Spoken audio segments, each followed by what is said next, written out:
ठीक है जी। तो साइंस में फर्स्ट चैप्टर स्टैंडर्ड 8 में हमेशा फूड के बारे में ही रहता है। जैसे तुम्हारे बुक में है crop production and management, Bharati Bhawan में है फूड प्रोडक्शन, एंड एनसीईआरटी में हम लोग देखेंगे तो इसी को फूड कहते हैं। ठीक है, सेम चैप्टर है, कंटेंट लगभग सेम है, 19-20 हो सकता है, बट मुद्दा सब में समान है। ठीक है, एक ही चीज है, फूड। सो मेन क्या है हमारा चैप्टर 1 फूड।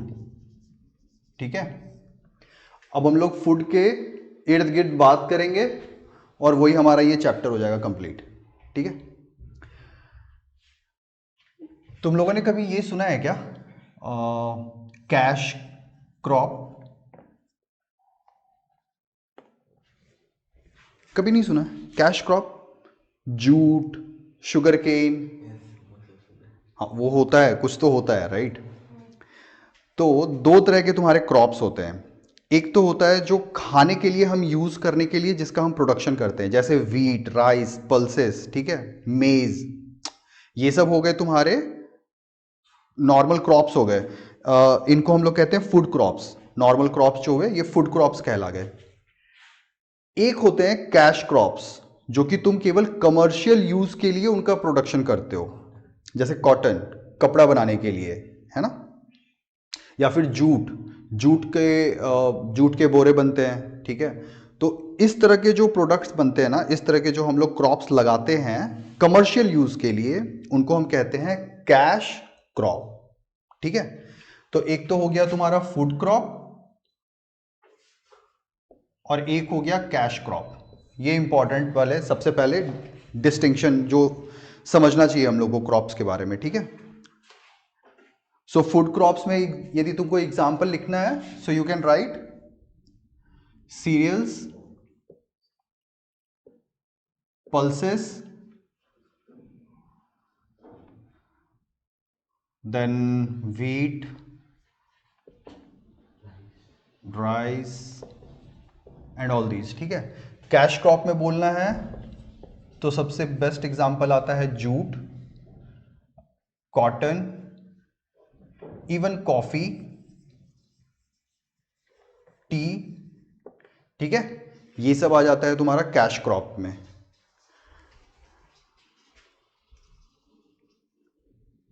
तो ये आ गए तुम्हारे कैश क्रॉप में, जूट, कॉटन, कॉफी, टी। ठीक है,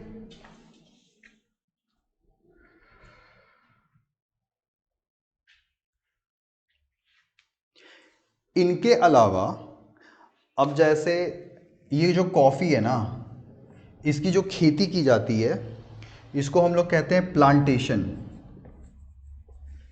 प्लांटेशन कहते हैं। इसमें एक और इंपॉर्टेंट है, उसको भी ऐड कर लो तुम लोग, रबर।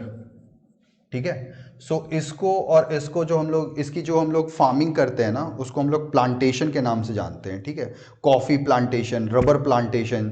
ठीक है, साउथ साइड में तुमको ये मिलेगा, कॉफी, रबर, इन सब की खेती। अपने साइड इधर नॉर्थ में बिल्कुल नहीं मिलेगा ये।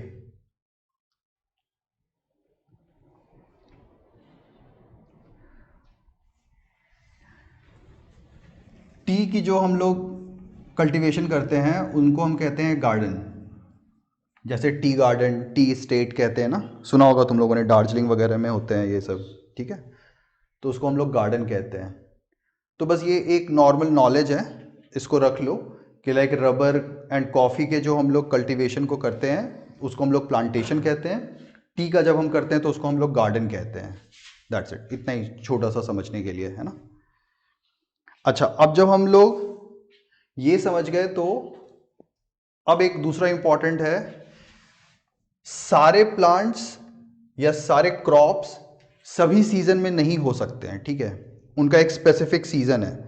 जैसे गेहूं हम लोग देखते हैं कि ठंडी के समय में ही बोया जाता है ना। देखा होगा ना तुम लोगों ने, हम लोग के तो आसपास है। शहर में लोगों को ये सब नॉलेज नहीं मिलेगा, तो शहर के लोग होते गरीब हैं इस मामले में। ठीक है, एक्सपीरियंस के मामले में वो गरीब हैं, क्योंकि उनको देखने को ही नहीं मिलता है कि भैया गेहूं कब लगा रहे हैं या चावल कब लगा रहे हैं, तो उनको आइडिया नहीं रहता है। बट हम लोग इस मामले में यहाँ पे धनी है लोग, इनको समझता है। तो बेसिक मेनली दो सीजन होते हैं जिसमें तुम क्रॉप्स के कल्टीवेशन को बांट सकते हो। ठीक है। मेजर क्लासिफिकेशन जो कहते हैं ना, वो मेजर क्लासिफिकेशन है कल्टीवेशन का जो सीजन है, इसको तुम कह सकते हो कल्टीवेशन सीजन। तो एक हो जाता है तुम्हारा रबी, एक हो जाएगा तुम्हारा खरीफ। ठीक है। अब रबी और खरीफ में क्या है डिस्टिंक्शन? तुम लोगों ने सुना है कभी रबी क्या होता है, रबी कब आता है एंड खरीफ कब आता है? रबी आता है अक्टूबर टू नवंबर। हाँ, मतलब देखो इसमें क्या है, तुमको दो चीजें समझनी है। कोई भी क्रॉप में देखो, मतलब वो छोड़ दो, बुक्स बुक्स को एकदम याद करने की कोशिश मत करो, ठीक है। हम लोग बस नॉर्मल समझेंगे, जैसे एक किसान समझता है ना फूड का मतलब क्या हुआ, या तो एक किसान उस चीज को समझता है या एक इंसान समझ सकता है, ठीक है। तो हम लोग उसके नजरिए से देखेंगे, हम लोग को सब कुछ अपने आप समझ में आ जाएगा। तो कोई भी फसल है, कोई भी क्रॉप्स रहने दो, इनमें से कुछ भी क्रॉप्स है, उसको पहले तो तुमको उसको सो करना पड़ेगा। सो करने का मतलब उसके बीज को जमीन में डालना पड़ेगा पहले। फर्स्ट थिंग फर्स्ट, सो करेंगे हम लोग। सो करने के बाद और इसमें कुछ होगा, ये बड़ा होगा, मच्योर होगा, इसमें फल आएगा, इसके दाने बड़े होंगे, ठीक है। और फिर इसका एक फाइनल स्टेज क्या आएगा? हार्वेस्ट। हार्वेस्ट का मतलब काटना। हार्वेस्ट का मतलब होता है जैसे फसल तुम्हारी तैयार हो गई तो क्या करते हैं, हार्वेस्टर नहीं सुना है? हार्वेस्टर मशीन आया और उसने पूरे के पूरे खेत में सब काट लिया, मतलब जितना काटना था वो सब काट दिया। तो ये हार्वेस्ट से ही हार्वेस्टर बना है, ठीक है। तो कोई भी किसान सबसे पहले स्टार्ट क्या करता है? सो करने से, ठीक है। सो करने से पहले भी है फील्ड को तैयार करना, उसको प्लोइंग वगैरह करते हैं, तुमने देखा होगा ना ट्रैक्टर से उसको जोतते हैं हम लोग, है ना। हल से पहले हल से करते थे, बैल के पीछे लगा देते थे वो, और उसके बाद करते थे। अब जमाना चेंज हो गया है, समय बदल चुका है, तो बैल के जगह पे ट्रैक्टर्स आ गए हैं, है ना। तो ट्रैक्टर से अब उसको प्लो करते हैं, प्लो करने के बाद लेवलिंग करते हैं। लेवलिंग करने का मतलब बराबर थोड़ा कर देते हैं, ठीक है। वो सब हम लोग और समझेंगे, उसको हम लोग थोड़ा डिटेल में समझेंगे। फिलहाल मैं छोटा सा समझा रहा हूँ कि पहले क्या होता है और बाद में क्या होता है। तो पहले सोइंग होगा, बीज डालोगे पहले, फिर वो बीज बड़ा होगा, तुम्हारा पौधा बनेगा, पौधा में तुम्हारा फल आएगा, और फल आने के बाद तुम उसका हार्वेस्टिंग करोगे लास्ट सीजन के एंड में। इसका मतलब है तुम्हारा कोई भी सीजन हो, चाहे रबी हो या खरीफ हो, उसमें एक कोई मंथ या मंथ के बीच का जो कोई टाइम होगा वो सोइंग सीजन होगा एंड एक हार्वेस्टिंग सीजन होगा, ठीक है। नॉर्मल ऐसे भी हम लोग सोच के देखेंगे ना, तो एक ये जो क्रॉप होता है इन सबको कम से कम तो 3 महीने लग ही जाते हैं ना, बड़े होने में, उसमें फल को आने में, फिर ये होने में। और रबी को तो थोड़ा ज़्यादा ही समय लगता है, ठीक है। ये पूरा ठंडी का लगभग जो समय होता है ना, जो गेहूं होता है खास करके, ऐसे भी समझ लो ना, गेहूं कितना मजबूत होता है ना, तो उसको थोड़ा ज़्यादा टाइम लगता है, ठीक है। ऐसा समझ लो सोइंग टू हार्वेस्टिंग जो है रबी का थोड़ा सा ज़्यादा होता है, एटलीस्ट गेहूं वगैरह का, ठीक है। तो इसको हम लोग इसका इसका यदि हम लोग सोइंग सीजन सोचेंगे और हार्वेस्टिंग सीजन सोचेंगे या मंथ सोचेंगे, तो क्या आएगा?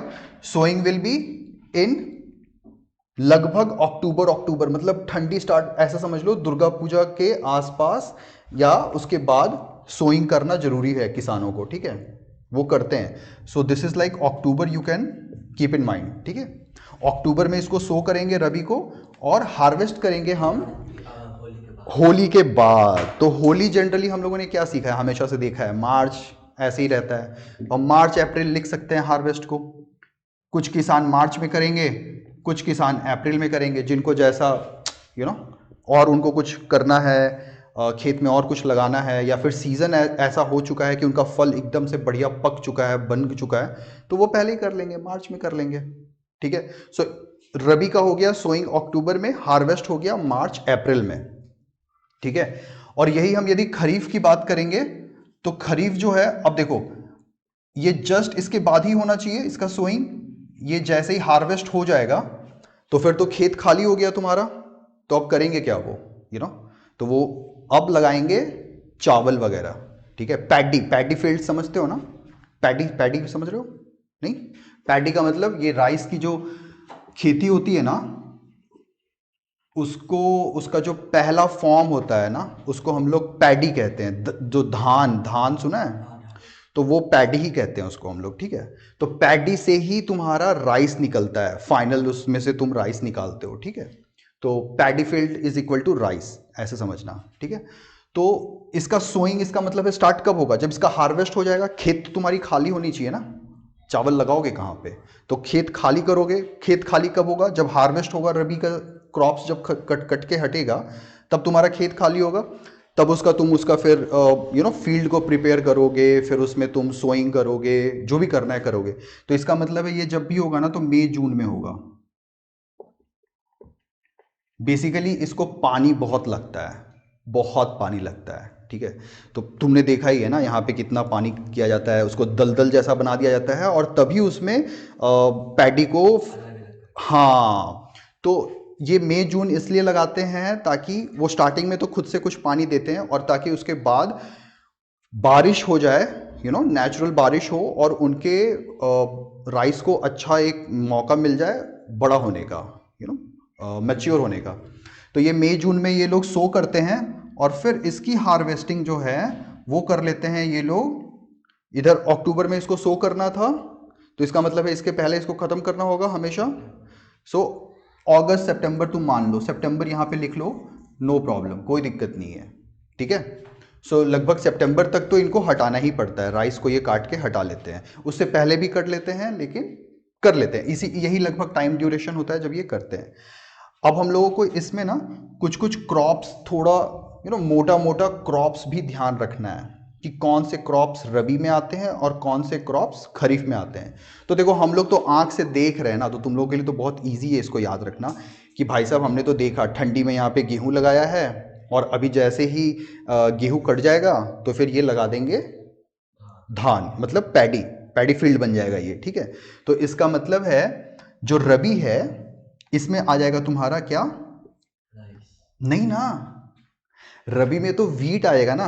ये देखो ना, अक्टूबर में लगा था ना, तो अभी अभी क्या चल रहा है, अक्टूबर नवंबर दिसंबर जैन फेब मार्च, तो अब ये कट रहा है ना, कट रहा है ना, यहाँ पे अभी पक चुका है, लगभग कट रहा है, कहीं कहीं कट चुका है, कहीं कहीं कट रहा है। सो इस इट मीन्स ये रबी है ना, सो वीट इज रबी, ठीक है। वीट जो है वो रबी क्रॉप्स है, ठीक है। और राइस जो है वो है तुम्हारा खरीफ क्रॉप, ठीक है। सो एक चीज ऐसे भी ध्यान रख सकते हो तुम लोग, ठीक है। मतलब मैं हमेशा ऐसे ही ध्यान रखता था जब तक मैंने ये देखा नहीं था प्रैक्टिकल एक्सपीरियंस। अब तो यहाँ पे हम लोग देखते रहते हैं घर के बगल में ही, कि भाई कौन से सीजन में गेहूं लग रहा है और कौन से सीजन में राइस लग रहा है, तो अपने को याद रह जाता है देख करके। प्रैक्टिकल एक्सपीरियंस सबसे अच्छा होता है। लेकिन जब तक मैं भी तुम लोग के जैसा बच्चा था, और हम जब बोकारो में रहते थे, वहां तो ये सब देखने को मिलता नहीं था, समझता तो था नहीं कुछ भी, कि भैया कब लग रहा है, कब कौन सा है। तो मैं कैसे याद रखता था, आर से रबी होता है एंड आर से राइस होता है, बट मैं उसको हमेशा उल्टा याद रखता था। देखो मेन क्रॉप तो वीट और राइस ही है, एक एक रबी का है और एक खरीफ का है, ठीक है। तो जब मुझे ये पता है कि भैया आर आर यहाँ पे मैचिंग नहीं चलेगा क्रॉप्स के मामले में, ठीक है, तो मैं ऐसे दिमाग में मैंने ऐसे बैठा लिया था कि ये यहाँ पे मैचिंग नहीं चलने वाला है, ठीक है। तो इस तरह से मेरा एग्जाम में हमेशा ये सही हो जाता था, ठीक है। तो मैं इस तरह से मैं इसको दिमाग में रखता था कि आर से रबी है और आर से राइस है, लेकिन यहाँ पे मैचिंग मैचिंग नहीं खेलना है, याद रखना है मुझे। तो इसका मतलब है राइस भैया रबी तो नहीं है, तो वीट है, हुआ रबी। अच्छा, जब भी तुम्हारा वीट लगता है ना, उसके साथ बहुत सारे किसान चना लगाते हैं और दाल लगाते हैं, ठीक है। तो तुम रबी में याद रख सकते हो, इसमें हमेशा जब भी लगेगा ये ब्लैक ग्राम्स और ये हॉर्स ग्राम्स वगैरह लगाते हैं, ठीक है, ग्राम याद रख लो, और पल्सेस, ठीक है, ये रबी में है।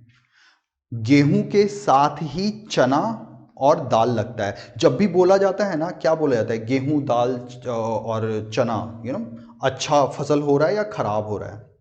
तो बहुत किसान क्या करते हैं, गेहूं लगाते हैं, बहुत सारे दाल लगाते हैं, और कुछ चना लगाते हैं, ठीक है। तो ये एक साथ आता है, एक बंडल में आता है। तो रबी सीजन में ये तीन हो गए, ठीक है। और खरीफ सीजन की हम बात करें तो राइस तो हो ही गया इंपॉर्टेंट, अच्छा, तो ऐसे और भी लगेंगे प्लांट्स। सो राइस को क्या होता है, पानी बहुत ज़्यादा लगता है, ठीक है। सो इसका मतलब और भी जो क्रॉप्स होंगे वैसे होंगे जो वाटर इंटेंसिव होंगे, ठीक है। तो उस समय जो ज़्यादा और लगा सकते हैं वो क्या हो सकता है, पानी लगने वाला, जिसमें पानी ज़्यादा लगता है। एक होता है मक्का, मटर। मेज़, है ना। सो इसके साथ एक मेज़ आ जाएगा जो सरसों कितना आता है? सरसों वगैरह सब इसमें लगेंगे, ठीक है। मस्टर्ड, है ना, मस्टर्ड, लिनसीड्स, जो भी तुम कह लो, वो सारे तुम्हारे इसमें आ जाएंगे, है ना। नहीं होगा, ठीक है। ऐसे भी देख लो, जब ज़्यादा बहुत ज़्यादा कंफ्यूजन हो ना, इन दो से खेलो, राइस और मेज़ को बोलो, और इन तीन को बोलो कि ये हो गए रबी क्रॉप्स, ठीक है। ठीक है, मेन तुम्हारा है हार्वेस्टिंग सीजन और सोइंग सीजन, याद रखना है तुमको, है ना। अब हम लोगों ने जो स्टार्टिंग में बात किया था, जब ये सोइंग और हार्वेस्टिंग की बात कर रहे थे, तो हमने बोला था ना कि उससे भी पहले कुछ होता है, सोइंग से पहले भी कुछ होता है, ठीक है। तो वो होता है तुम्हारा प्रिपरेशन ऑफ फील्ड, ठीक है, प्रिपरेशन ऑफ फील्ड। जो खेत होती है उसको तैयार किया जाता है। तो खेत को तैयार करने के लिए सबसे पहला स्टेप जो ये लोग करते हैं वो क्या करते हैं, बोलो, प्रिपरेशन। प्लोइंग, है ना। मतलब हल से या ट्रैक्टर से उसके पूरे जमीन को ऐसे उखाड़ा जाता है, ठीक है। उससे क्या होता है, प्लोइंग करने से क्या होता है, तो तुम्हारा जो सॉइल है, सॉइल की फर्टिलिटी बढ़ जाती है हाँ, लेकिन कैसे फर्टिलिटी बढ़ती है, तो उसको समझने के लिए, हाँ बाय फ्लोइंग। हाँ, लेकिन प्लोइंग करने में ऐसा क्या होता है जिससे फर्टिलिटी इंक्रीज हो जाती है, तो वो भी जानना है। जो रहता है वो सॉइल के अंदर चला जाता है। हाँ, बेसिकली क्या होता है, सॉइल जो है उसको हम लोग तोड़ते हैं, प्लॉइंग में क्या होता है वो टूटता है, ठीक है, and then it lightens up, हल्का हो जाता है, ठीक है। वो लाइट हो गया, हल्का हो गया, और हल्का हो जाने से क्या हो जाता है, इसके अंदर मोर एयर ये कैप्चर करके रख लेता है, ठीक है। एंड इसका जो वाटर रिटेंशन है, पानी को पकड़ने का, रखने का अपने पास, वो भी बढ़ जाता है, ठीक है। और फिर क्या होता है, इसमें फर्टिलिटी इसकी इससे इंक्रीज होती है, ठीक है। सो ये होता है तुम्हारा प्लोइंग। और ये जब लाइटन अप होता है ना, तो इससे फायदा है, एक तो हो गया तुम्हारा वाटर तो इसके अंदर अच्छे से जा ही सकता है, एक और लाइटन अप का बेनिफिट ये है कि जो प्लांट का फिर जो रूट है ना, वो भी अच्छे से पेनिट्रेट कर सकता है। मतलब पेनिट्रेट करने का मतलब क्या हो गया, कैन टेक नहीं नहीं नहीं, पेनिट्रेट का मतलब होता है घुसना, छेद कर देना को पेनिट्रेट कहते हैं, ठीक है। तो वो अच्छे से, उसका जो रूट है, रूट क्या कहते हैं कि जितना अच्छे से अंदर जाएगा वो उतना मजबूत होगा और वो उतना न्यूट्रिएंट्स को ले सकता है ना। तो इसके लिए ये जब लाइटन अप होता है तो क्या होगा, लाइट हल्का हो गया ना, हल्का हो गया तो रूट अच्छे से पेनिट्रेट कर सकते हैं सब तरफ, अंदर डीप में भी जा सकते हैं और फैल भी सकते हैं अच्छे से, ठीक है। सो ये बेनिफिट हो गया तुम्हारा प्लोइंग का, ठीक है। उसके बाद हम लोग करते हैं इसका, जब प्लोइंग हो गया फिर हम लोग इसका करते हैं लेवलिंग। क्योंकि प्लोइंग करने में क्या होगा, मोटे मोटे जो चंक्स हैं वो ऐसे ऐसे एक जगह पे रह जाएंगे थोड़े से, है ना, हल्के होंगे। तो अब जैसे ट्रैक्टर करते हुए जा रहा है आगे की तरफ, तो वो क्या हो जाएगा, कहीं कहीं पे मोटा ऐसे ऐसे ऐसे करके ढेला ढेला सा बन कर करके रह जाएगा, ठीक है। लेवलिंग में फिर क्या करते हैं हम, उसी चीज को तोड़ते हैं, वो जो सॉइल के बड़े बड़े जॉइंट्स बन गए थे, है ना, उसको हम लोग तोड़ते हैं। So break soil, soil particles नहीं, सॉइल क्लस्टर्स, जो क्लस्टर बन जाते हैं ना, उसको ये हम लोग तोड़ते हैं। तो इससे फ़ायदा क्या होगा, सो इससे फायदा ये होगा कि तुम जो भी चीज अब तुम उसमें डालोगे वो इवनली डिस्ट्रीब्यूट होगी, ठीक है। इवनली डिस्ट्रीब्यूशन इसका मेन बेनिफिट होगा फिर, डिस्ट्रीब्यूशन, ठीक है। अब तुमने उसमें मान लो लोग क्या करते हैं पहले ही जब ये तुम्हारा होता है, जब वो लेवल करते हैं तो उसके बाद वो लोग क्या करते हैं सबसे पहले ऐसे ऐसे करके वो फर्टिलाइजर वगैरह कुछ छीट देते हैं, ठीक है। सो उससे क्या होगा तुम्हारा इक्विवेलेंट रूप में, यूनिफॉर्म रूप में सब जगह जाएगा। नहीं तो क्या होगा कहीं कहीं ढेला बन करके रह गया, हल्का तो हो गया था तुम्हारा जमीन बट कहीं कहीं ढेला बन के रह गया, तो क्या होगा कहीं पे अटक जाएगा कहीं चला जाएगा, कहीं अटक जाएगा कहीं चला जाएगा, यू नो। इवन सीड्स जब तुम सो करोगे तो तुम अच्छे से कैसे सो करोगे, इवनली, है ना। तो इसके लिए उसको हम लोग लेवल कर देते हैं। तो लेवल करने से क्या होता है, लेवल करने में क्या इसका मतलब हुआ कि वे ब्रेक द सॉइल क्लस्टर्स, जो सॉइल के क्लस्टर्स बन गए थे, और इसका बेनिफिट ये होता है कि वो evenly distribution of seeds and fertilisers जो होते हैं वो पॉसिबल हो पाता है, ठीक है। तो ये हो गया तुम्हारा लेवलिंग। और लेवलिंग के बाद वही जो मैंने बोला मैन्योरिंग, मतलब वो कुछ मैन्योर्स वगैरह या फर्टिलाइजर्स छीट देते हैं, यू नो, ऐसे ऐसे करके स्प्रेड कर देते हैं ताकि सॉइल का जो न्यूट्रिएंट्स खत्म हो गया था वो फिर से रीगेन हो जाए, ठीक है, और नए क्रॉप्स को अच्छे से बढ़ने का मौका मिले। सो हम लोगों ने ये कर लिया कि प्रिपरेशन ऑफ फील्ड कैसे किया जाता है, और ये होता है तुम्हारा सोइंग के पहले, है ना। ये पहला स्टेप हम लोग, कोई भी किसान ये करेगा, बहुत ही कॉमन सेंस है कि ऑब्वियसली ये करना पड़ेगा उनको, है ना। यदि उनको चाहिए अच्छी खेती हो, अच्छा कल्टीवेशन हो, प्रोडक्शन अच्छा हो, तो उनको ये करना ही पड़ेगा, प्रिपरेशन ऑफ फील्ड, है ना। तो क्या क्या था प्रिपरेशन ऑफ फील्ड, क्विक बोल दो। Plowing, so leveling and manuring, बस इतना ही करना है ना। और क्यों करते हैं वो सब भी समझ में आना चाहिए, है ना।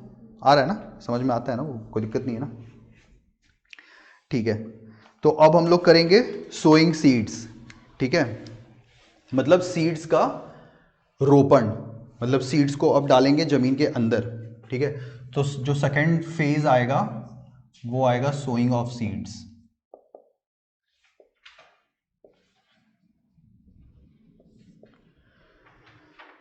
इसमें क्या करते हैं तुम्हारा, जब सीड वो डालते हैं ना, अच्छा सीड को ऐसा नहीं है कि बस तुम फेंक भी सकते हैं, मतलब किसान फेंकते ही हैं बहुत बार, बट वो करने से हमेशा ऐसा नहीं कि कल्टीवेशन बहुत अच्छा होगा, प्रोडक्शन अच्छा होगा, बहुत बार वो दिक्कत भी हो जाता है। सभी को अच्छे से sunlight, water, you know, nutrients नहीं मिल पाएंगे, ठीक है। इसके लिए इवनली डिस्ट्रीब्यूशन होना भी बहुत ज़रूरी है।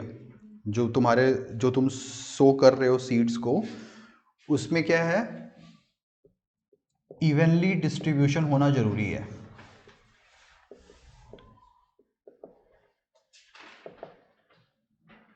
तो जब तुम मैनुअल करोगे तो मैनुअल में बड़ा मेहनत लग जाएगा ना, बहुत ज़्यादा भी हो सकता है कि तुम्हारे पास हो, एंड उसमें तुम करोगे कैसे मैनुअल में, ठीक है, कि जिसमें इवनली डिस्ट्रीब्यूट हो।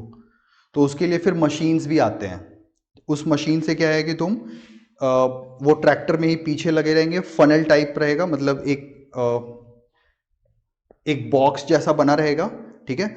उसमें प्लो करने वाला भी रहता है, ठीक है। वो एक बार ऐसे से करके गड्ढा भी करते जाएगा, एंड उसी फनल में से सीड्स निकल निकल करके वो एक एक, मतलब उसका एक टाइम इंटरवल है कि उतने टाइम इंटरवल पे वो गिरते जाएगा, वो ऐसा वो फिक्स किया जाता है, यू नो।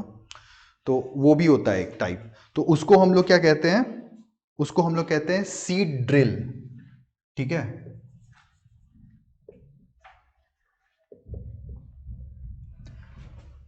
ये जब हम ट्रैक्टर के साथ करते हैं, मतलब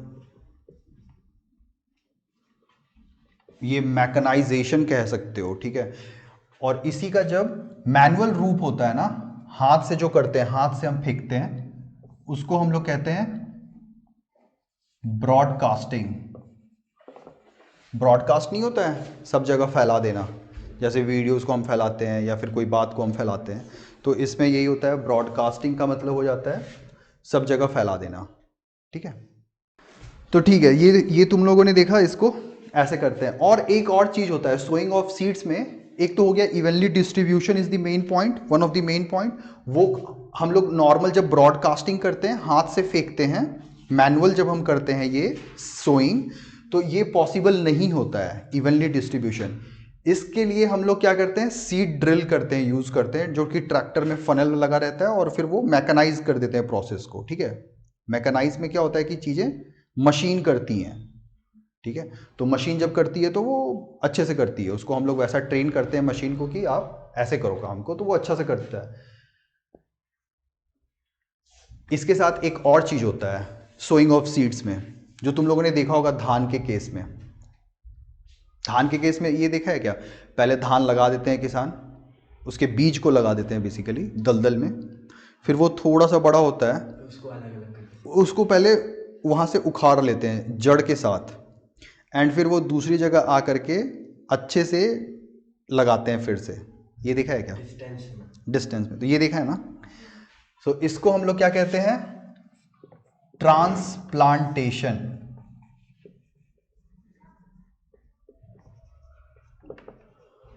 ठीक है, ट्रांसप्लांटेशन जैसे पैडी का होता है, पैडी मतलब राइस, धान हिंदी, राइस इंग्लिश, ठीक है।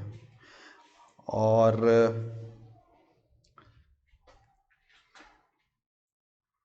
पैडी का होता है, टोमेटो का होता है, अनियन। अनियन का भी करते हैं ना, आर यू श्योर? क्योंकि मैं नहीं श्योर हूँ, मुझे नहीं पता। बारी में देखा। अच्छा तुमने देखा है ना, तो ठीक ही है यार, तुमने तो रियल एक्सपीरियंस में देखा है, तो सिखाओ फिर। अनियन हो गया ना,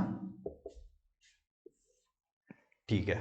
तो ये इनको तो करते हैं कम से कम, ठीक है। फिर तो ट्रांसप्लांटेशन करने का बेनिफिट क्या है, ये सबसे मजेदार है। सब प्लांट मतलब सब सीड को जो प्लांट है उसको इक्वल एनर्जी, सनलाइट, वाटर सब क्योंकि तुम डिस्ट्रीब्यूट कर रहे हो सबको, एक इवनली डिस्ट्रीब्यूट कर रहे हो, लगा रहे हो, स्पेसिंग जो है वो तुम्हारा इवन है। तो एक तो ये बेनिफिट हो गया जो बहुत अच्छा बेनिफिट है। एक और बेनिफिट है, वो है तुमने सीड्स को तुमने सो किया, उसके सैपलिंग्स हुए, छोटे छोटे पौधे हो गए।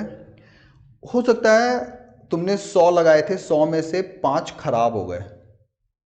गेहूं के केस में तो वो तुम्हारे पास ऑप्शन नहीं है बॉस कि तुम अब वो 5 को हटाओ और फिर नया कुछ लगा दो। राइस के केस में क्या है कि उस 5 को तुम हटा दो, फेंक दो पहले ही। जहां पे तुमने सीड्स को सो किया था, उसमें से जब 100 में से जब बाहर आए वो 100 के 100 सैपलिंग्स उसके बने, उसमें से 5 खराब हो गए, डिफेक्ट हो गए। तो तुम्हारे पास ऑप्शन है ना, तुम उसको मत लगाओ ना, फिर से नए ट्रांसप्लांट करो ही मत, उसको वहीं पे छोड़ दो या फेंक दो। तो इससे ये होगा कि जो डिफेक्टिव सैपलिंग्स हैं उसको तुम फिल्टर आउट कर सकते हो। फिल्टर आउट समझते हो ना, हाँ, फेंक दो बाहर, फिल्टर आउट कर दो, छांट लो, छांट सकते हो। उसमें से केवल जो अच्छे वाले हैं वो छांट लो, खराब वाले फेंक दो, फिल्टर आउट कर सकते हो। डिफेक्टिव सैपलिंग्स तुमने फिल्टर आउट कर लिया, और जो अच्छे हैं वो तुमने केवल ट्रांसप्लांट कर दिया। तो ये एक बेनिफिट हुआ। दूसरा, जब सैपलिंग आ गया, एक बार बन गया है, तुमने उसको उखाड़ा और अब उसका तुम मैनुअल फिर से उसकी वो जो सैपलिंग है उसको तुम अब लगाने वाले हो ज़मीन में। तो क्या होगा तुम्हारा, तुम आराम से उसमें एक इवन स्पेसिंग को मेंटेन कर सकते हो,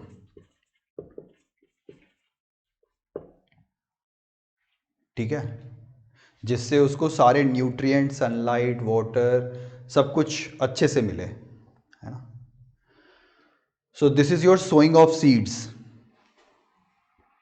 इतना ही है, इसमें और कुछ नहीं, इतने में पूरा सोइंग ऑफ सीड्स फिर खत्म हो जाएगा तुम्हारा, ठीक है। हटा दूं?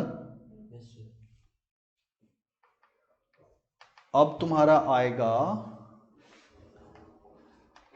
पैदावार को बढ़ाना, मतलब प्रोडक्शन। अब जो तुमने जो लगा दिया है उसकी खेती, उसका जो कल्टीवेशन है वो कैसे अच्छे से हो, ठीक है। तो उसके लिए हम करेंगे सॉइल की फर्टिलिटी को इम्प्रूव, ठीक है। सॉइल की फर्टिलिटी को इम्प्रूव कैसे कर सकते हैं वो तो हम लोगों ने थोड़ा थोड़ा देखा था, थोड़ा थोड़ा बात किया, लेकिन बताओ और तुम लोग बताओ कैसे कर सकते हैं, जो देखा होगा किसान को करते हुए। खाद देते हैं और गोबर देते हैं, यस, ठीक है। इतना है जो हम लोगों ने तो देखा है। कुछ होता है जो नेचुरल भी होता है, वो हम देखेंगे यहाँ पे। ड्राई लीव होने के बाद सॉइल को, हाँ, वो सब एक कैटेगरी में आ गया। जैसे अब हम लोग क्या कर रहे हैं, इन्हांसिंग द फर्टिलिटी, ठीक है, इन्हांसिंग सॉइल फर्टिलिटी। हम लोगों ने अभी तक क्या क्या बात किया, पहले हम लोगों ने सबसे पहला क्या बात किया, प्रिपरेशन ऑफ फील्ड बात किया, ठीक है। प्रिपरेशन ऑफ फील्ड के बाद हमने क्या बात किया, सोइंग ऑफ सीड्स हमने बात किया कि कैसे कैसे कर सकते हैं। सोइंग ऑफ सीड्स के बाद अब हम बात कर रहे हैं enhancing the soil fertility, increasing the soil fertility, enhancing the soil fertility, जो कह लो। तो इसमें हम लोग क्या क्या कर सकते हैं, क्या क्या तरीका है हमारे पास। सबसे पहले तो है भैया फर्टिलाइजर, ठीक है। फर्टिलाइजर बहुत सारा तुमने सुना होगा, एनपीके फर्टिलाइजर, है ना, ये सब सुना है, एनपीके फर्टिलाइजर या ऐसा वैसा सुना है, कभी कुछ नहीं सुना है? तो ये एनपीके याद रखना हमेशा, this is the most important. और एक यूरिया सुना होगा तुमने, ये तो सुना होगा, नहीं सुना है? Yes. अच्छा, सो यूरिया एंड एनपीके और भी बहुत सारे फर्टिलाइजर होते हैं, बट हमें एग्जाम्पल के लिए इतना हमारे लिए इनफ है, ठीक है। NPK fertiliser and urea. Urea जो होता है वो नाइट्रोजन बेस्ड फर्टिलाइजर है, एंड एनपीके में ये भी तुम्हारा साइंस में जो केमिकल कंपोनेंट्स हैं उसी का फॉर्मूला से ये निकलता है, NPK. So N stands for nitrogen, P for phosphorus,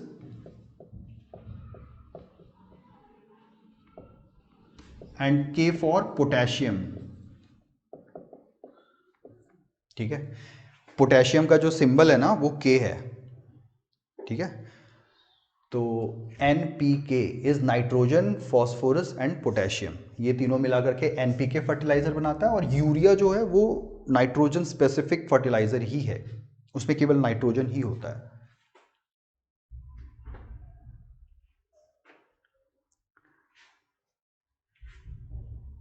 इसको लिख लेंगे, लिख लेंगे, कोई बात नहीं है, हम रुकेंगे थोड़ा देर रुकेंगे, है ना।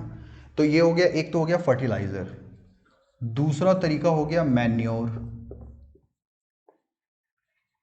मैन्योर का मतलब क्या हो गया, खाद, कुछ अच्छे ऐसे वाले खाद जो तुम ऑर्गेनिकली बनाते हो, ठीक है। जैसे गोबर, काउडंग, है ना, या फिर ड्राइड लीव्स से जो बनता है वो, ये सब मैन्योर्स में आएगा, ठीक है। या फिर जो स्लज होता है ना, sludge from septic tank. Septic tank समझते हो? सुलग क्या होता है? वही, पहले सेप्टिक टैंक समझते हो? नहीं, सेप्टिक टैंक वो होता है जहाँ पे हम लोग जो एक्सक्रीट करते हैं ना, वो जहाँ पे स्टोर होता है। एक्सक्रीट समझते हो? जमा करना, नहीं रही, एक्सक्रीट जो हम लोग शरीर से निकालते हैं अपने, ठीक है। तो जब हम एक्सक्रीट करते हैं तो वो जो पॉटी जहाँ पे जाती है उसको सेप्टिक टैंक कहते हैं, ठीक है। एंड उसमें जो ये वो जो कचड़ा होता है ना, वो जो मल होता है पूरा, वो बनाता है स्लज, पानी वानी के साथ मिल करके, ठीक है। एंड ये जब, अच्छा इनको ऐसे यूज़ नहीं कर लेते हैं हम, ठीक है। इसके ऊपर कुछ माइक्रो ऑर्गेनिजम्स हम लोग छोड़ते हैं, ठीक है। एंड देन वो इसको डिकम्पोज करता है। डिकम्पोज करने का मतलब, डिकम्पोज करता है ये, नहीं ये लिख लेना बाबू लोग, तुम लोग, ठीक है। डिकम्पोज करने का मतलब सड़ाना, वो उसको सड़ाता है, ठीक है। एंड डिकम्पोज करके वो उसका कंपोस्ट टाइप्स बना देता है, ठीक है। कंपोस्ट बनाता है, डिकम्पोज करेगा एंड वो उसका बनाएगा compost kind of thing. And फिर हम लोग इसको अप्लाई करते हैं फील्ड में, ठीक है। तो ये बढ़ाता है तुम्हारा फर्टिलिटी को भी सॉइल का। ये अभी तुम लोग ये सब तो खैर इतना लिख लो, तुम्हारे भले बुक्स में नहीं होगा अभी ये सब, बट ये जब जान जाओगे ना तुम्हारे 9th और 10th का सब सॉर्टेड रहेगा नॉलेज। मे बी हो, मे बी नहीं हो, देख लेंगे, नहीं है तो भी कोई बात नहीं है। इतना बोर पढ़ा रहा हूँ मैं अच्छा लगता है सोए नहीं हो क्या अच्छे से? चलो कोई नहीं, बोरिंग तो नहीं लग रहा है ना? नहीं बोरिंग नहीं। अच्छा है ना, समझ में आ रहा है ना चीज़ें जो हम बात कर रहे हैं। ये सब जो वर्ड्स है ना, ये बुक्स में केवल जो वर्ड्स हैं वो मत सोचना कि केवल वो ही जानना है ना। लाइफ में जो होता है वो सब जानो। ये नहीं कि स्टैंडर्ड के हिसाब से मैं अभी यार क्लास 8 में ही हूँ, मैं इतना ही जान पाऊंगा। दिमाग ना लोगों का मतलब वो अनलिमिटेड एक्सपैंड हो सकता है, उसका होराइजन बहुत ज़्यादा होता है। तुम सोचते जाओ और वो फैलते जाएगा ब्रेन। बस तुम्हारे पास कोई एक अच्छा गाइडेंस होना चाहिए, जो तुमको समझाए, जो बात को बताए तुमको, ठीक है। तो इसके लिए ये मत सोचना कि मेरे यार बुक में तो नहीं है यार, मैं ये कैसे समझूंगा, मैं नहीं पढ़ पाऊंगा, ऐसा कुछ नहीं होता है, ठीक है। सो डोंट वरी, ये सब नॉलेज लेने से तुम ज़्यादा स्मार्ट अच्छे बनोगे, है ना। So it will. अच्छा ये तो हो गया, हमने बात कर ली थोड़ा फर्टिलाइज़र और मैन्योर वगैरह के बारे में, ठीक है। अब और भी तरीके हैं सॉइल फर्टिलिटी को बढ़ाने के, ठीक है। तो वो क्या है वो हम लोग बात करते हैं।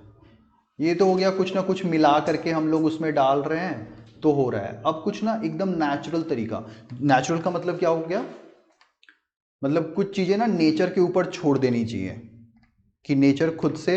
नेचर क्या है ना, बहुत बड़ा हीलर है। हीलर का मतलब जो चीज़ों को ठीक करता है, ठीक है। तो जो भी चीज़ें खराब है ना, नेचर को टाइम दोगे ना तो वो अपने आप हील भी करती है चीज़ों को, ठीक है। We just need to give some time nature को। लेकिन हम लोग इतना इम्पेशेंट हैं कि हम टाइम ही नहीं देते हैं नेचर को।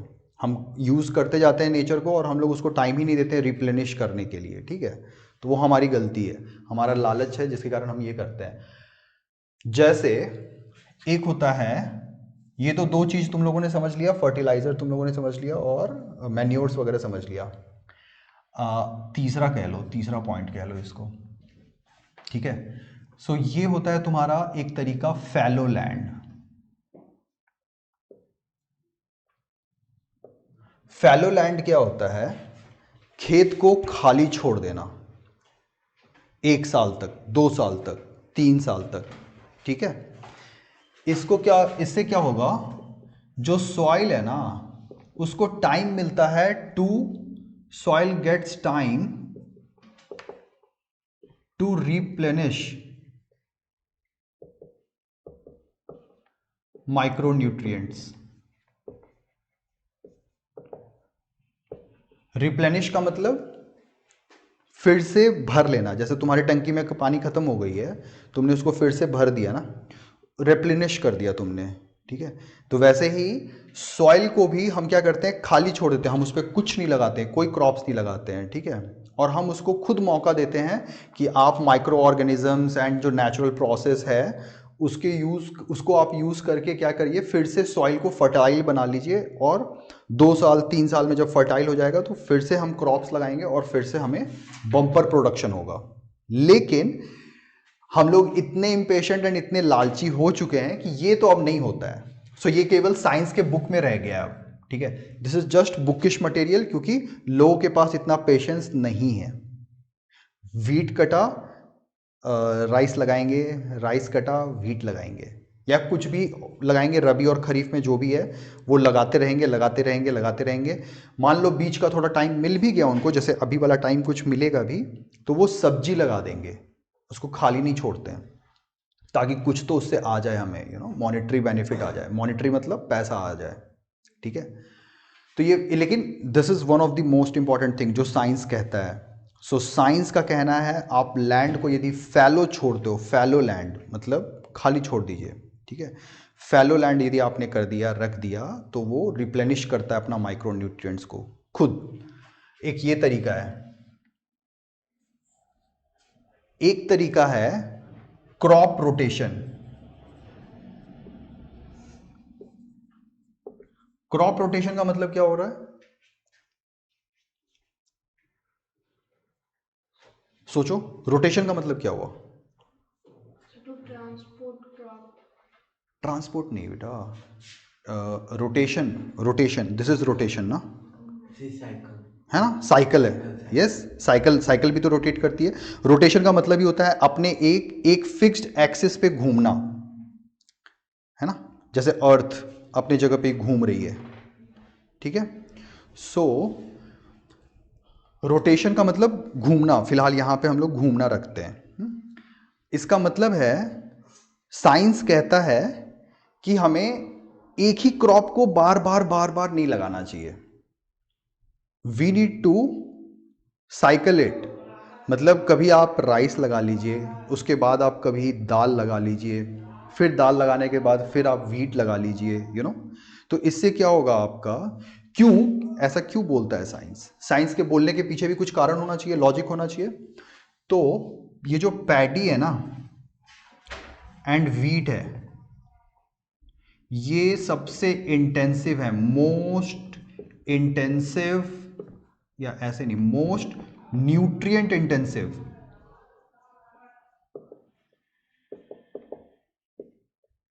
Most nutrient intensive crop.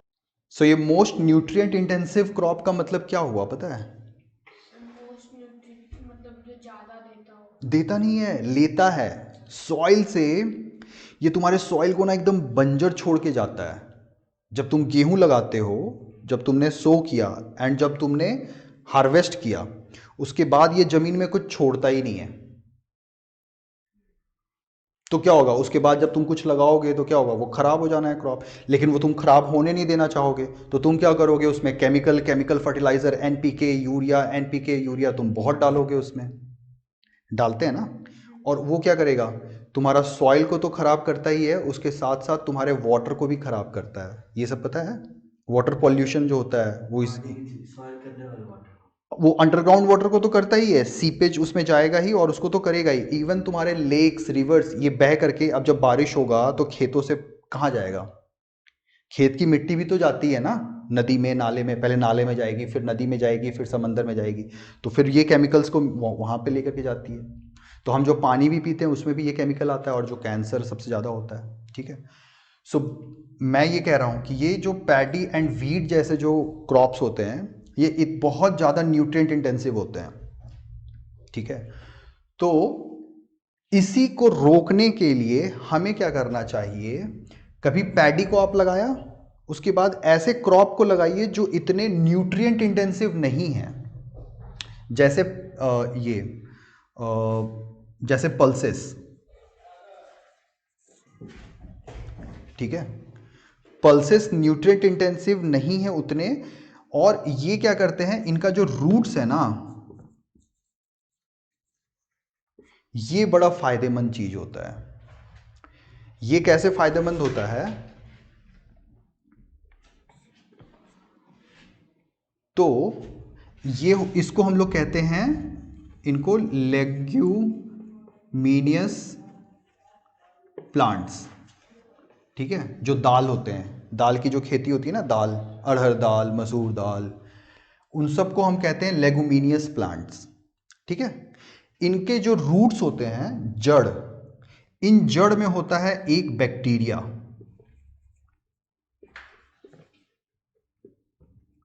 ठीक है। इस बैक्टीरिया को क्या कहते हैं हम,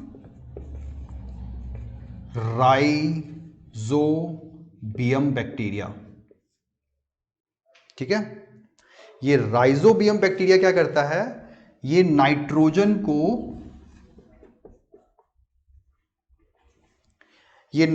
को फिक्स करता है, हवा से लेता है ये नाइट्रोजन को। एंड अब देखो एक और चीज, ये कॉन्सेप्ट को समझने से पहले, होल्ड ऑन, लिखना मत, इसको समझने से पहले ये समझ लो, जो तुम्हारा प्रोटीन है, प्रोटीन सबसे इंपॉर्टेंट चीज है। हम कहते हैं ना कि मसल बिल्डिंग या बिल्डिंग ब्लॉक ऑफ बॉडी जो है वो प्रोटीन होता है, कहते हैं ना, बिल्डिंग ब्लॉक बनाती है चीज़ों को अच्छे से। तो इंसान को भी प्रोटीन बहुत ज़रूरी है, इसलिए हम लोग भी बढ़ते क्यों हैं, प्रोटीन है इसलिए हम लोग बढ़ते हैं, हमारा मसल्स बढ़ता है, सब कुछ है ना, बिल्डिंग ब्लॉक। वैसे ही पेड़ पौधे क्रॉप्स को भी लगेगा प्रोटीन। एंड ये चीज़ जान लो बहुत अच्छे से, एंड इस चीज़ को भूलना कभी नहीं, ठीक है, कि प्रोटीन जो है this is nothing but your nitrogen. Nitrogen से ही प्रोटीन बनता है, प्रोटीन में नाइट्रोजन ही होता है, ठीक है। मतलब नाइट्रोजन है तो प्रोटीन है, प्रोटीन है तो नाइट्रोजन होगा ही है, मतलब उसके अंदर वो नाइट्रोजन ही है प्रोटीन के अंदर, ठीक है। तो हवा में सबसे ज़्यादा क्या है, 78% नाइट्रोजन है। तो प्लांट्स को तो नाइट्रोजन यूज़ करते रहना चाहिए था, उसके लिए क्या इसको लेगुमिनियस ये वो फलाना ढिकना क्यों बोल रहा हूँ मैं, नॉर्मल है ना, उसको तो यूज़ कर लेना चाहिए था ना। 78% है, जब भैया प्रोटीन तुमको सबको लगती है अपने को बड़ा करने में, तुमको अपने अंदर अच्छे से क्रॉप को बढ़ाने के लिए यदि इतनी प्रोटीन की ज़रूरत है तो तुम ले लो ना नाइट्रोजन हवा से, क्या दिक्कत है, तो क्या दिक्कत है बताओ। सॉइल के थ्रू लेके नाइट्रोजन कर लेता है। हाँ, वो ले ही नहीं पाती है नाइट्रोजन को, वो यूज़ नहीं कर पाते हैं प्लांट्स, नाइट्रोजन को नाइट्रोजन के फॉर्म में यूज़ नहीं कर पाते हैं प्लांट्स।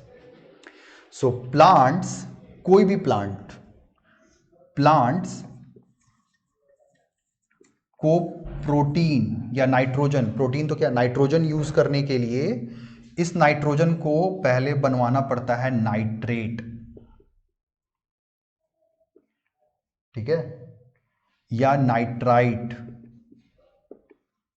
या अमोनिया, कुछ तो ऐसा, ठीक है। मतलब बेसिकली, और ये जो तीनों है ना ये हैं कंपाउंड ऑफ नाइट्रोजन, ठीक है।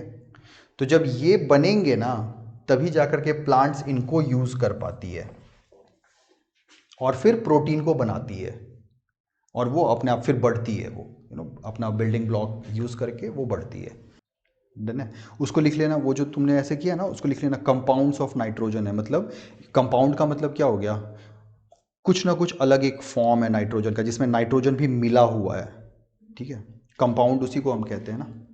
ये बहुत तुम लोगों को इतना बता दे रहा हूँ ना कि तुम लोग अब इसके बाद इस बेसिस पे यदि ओलंपियाड दे दोगे गलती से, साइंस ओलंपियाड, और उसमें ये फूड का कुछ भी आ गया ना question, you can attempt it, ठीक है।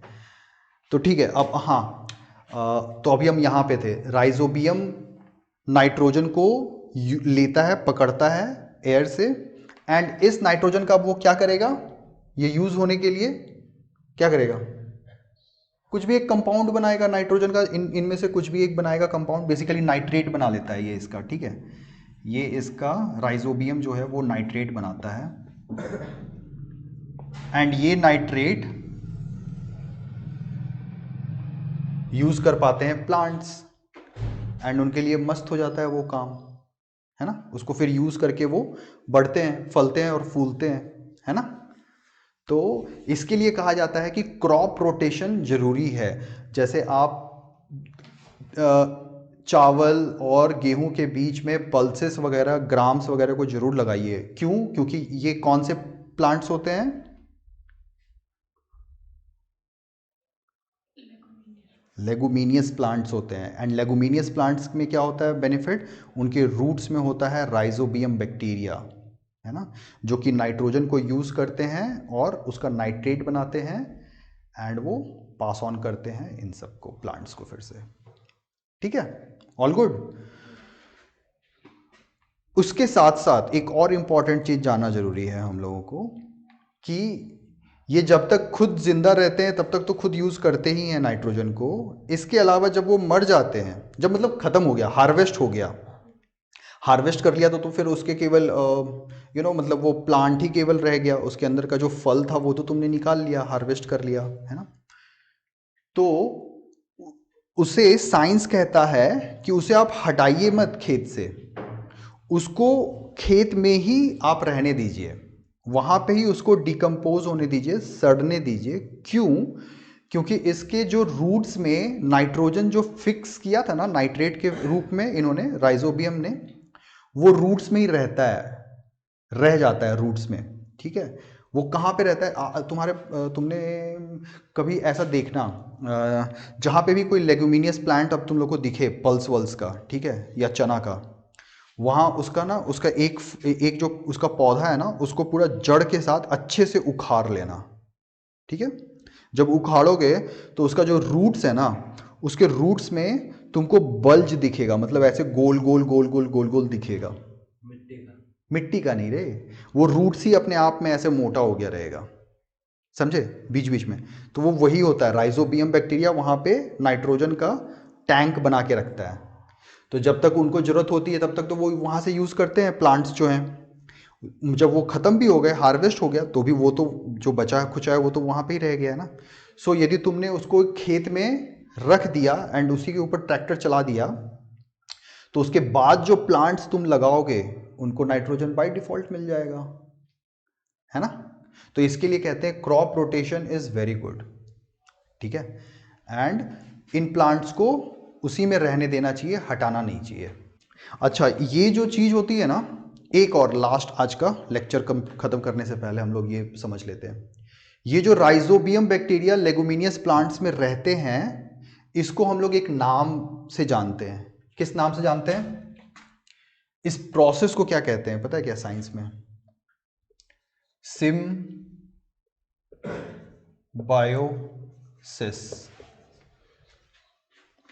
ठीक है। लेगुमिनियस प्लांट्स में जो राइजोबियम बैक्टीरिया रहते हैं ना, इनको हम लोग कहते हैं सिम्बायोसिस, एक प्रोसेस होता है ये। सिम्बायोसिस का मतलब क्या है? सिम्बायोसिस का मतलब है तुम मेरा इस्तेमाल करो और मैं तुम्हारा इस्तेमाल करूंगा, तो हम दोनों एक दूसरे को कुछ ना कुछ बेनिफिट पहुंचाएंगे। इसको कहते हैं सिम्बायोसिस। मतलब सोसाइटी में रहना और एक दूसरे के काम आना भी एक सिम्बायोसिस है। मतलब अच्छे से एक दूसरे के काम में इस्तेमाल आना, उसको हम लोग सिम्बायोसिस कहते हैं। तो इस चीज़ को जब लेगुमिनियस प्लांट में राइजोबियम होता है तो सिम्बायोसिस कहते हैं। तो तुम लोग सोचोगे कि लेगुमिनियस प्लांट्स में राइजोबियम का फायदा तो उसने उठा लिया प्लांट ने, कि उसने जो नाइट्रेट किया उसका फायदा उठा लिया। राइजोबियम बैक्टीरिया को कैसे फायदा हुआ प्लांट से? क्योंकि सिम्बायोसिस का मतलब तो है दोनों को फायदा होना चाहिए।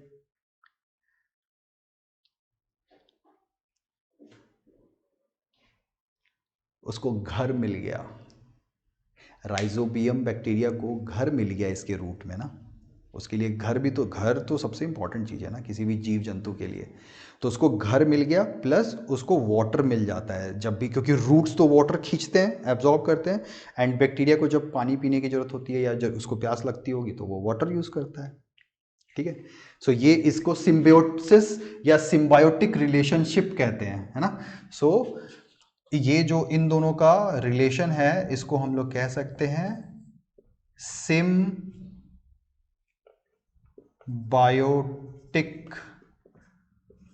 रिलेशनशिप।